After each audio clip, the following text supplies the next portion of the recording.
आज की इस वीडियो में हम क्लास 6 एनसीईआरटी का locating place on the earth chapter number 1 जियो का करने वाले हैं। सबसे पहले इसके अंदर हमें मैप पढ़ना, इसका इंट्रो लेंगे हम। इमेजिन करो कि आप एक सिटी में घूमने जा रहे हैं। अब आप पहली बार जाओगे तो आपको थोड़ा पता होगा कहाँ पे है। How would you find the places you want to visit? आपको कैसे पता है कि वो चीज़ कहाँ पे है जहाँ पे आपको घूमना है? You might ask a local person or you might look at the map. आप या किसी लोकल पर्सन से पूछोगे या फिर मैप खोल के देखोगे। अब मैप का ही हम चैप्टर पढ़ रहे हैं, a map and it's component. मैंने इसके अलग अलग पार्ट्स बनाए हैं। अभी एक पार्ट 1 है, क्योंकि अगर एक ही वीडियो में कराएंगे तो बहुत लंबी वीडियो बनेगी। एग्जाम्पल सिंपल ही लेते हैं।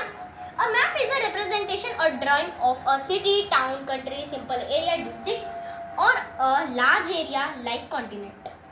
अगर मान लो कि इमेज जो मैप है वो एक रिप्रेजेंट है और ड्राइंग है सिटी का, टाउन का, कंट्री का और छोटे एरिया और बड़े एरिया का। और एटलस क्या है?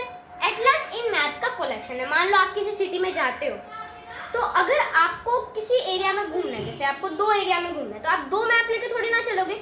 आप एटलस ले सकते हो क्योंकि उसमें हर चीज़ के मैप है। मैप के 3 तरीके हमें बुक में दिए हुए हैं, एक फिजिकल, पॉलिटिकल और थीमेटिकल। फिजिकल यानी कि नेचुरल फीचर्स जो हमें माउंटेन्स दिखाएगा, रिवर्स और भी अलग अलग चीज़ें। सेकेंड है पॉलिटिकल, जो कि हमें बाउंड्रीज दिखाता है, शेयर बाउंड्रीज दिखाता है, डिस्ट्रिक्ट की, कंट्री की, सिटीज़ की और भी बहुत चीज़ों की।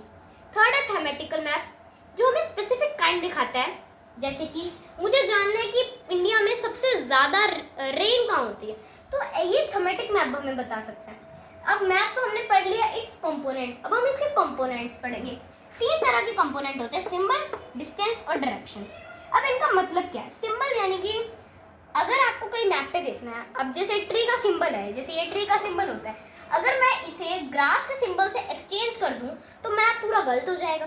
हमें सिंबल, डिस्टेंस और डायरेक्शन तीनों का मेन ध्यान रखना होता है पूरे मैप को बनाने के लिए। अब जैसे डिस्टेंस है, मान लो ये इंडिया का मैप है, यहाँ पे हरियाणा है और यहाँ पे केरला। अगर मैं इन दोनों के बीच में डिस्टेंस ना रखते हुए इन दोनों को बिल्कुल पास ही बना दूं तो क्या ये रॉन्ग नहीं हुआ? ये बिल्कुल रॉन्ग हुआ, क्योंकि इनके बीच में डिस्टेंस नहीं है। डिस्टेंस मेन इंपॉर्टेंस रखता है। अगला है डायरेक्शन। हमारा इंडिया नॉर्थ और वेस्ट में आता है, मतलब ईस्ट में आता है, नॉर्थ और ईस्ट में। अगर मैं इसको साउथ और वेस्ट में बना दूं तो क्या इंडिया रॉन्ग नहीं होगा? बिल्कुल ही रॉन्ग होगा, बिकॉज डायरेक्शन बहुत मायने रखती है।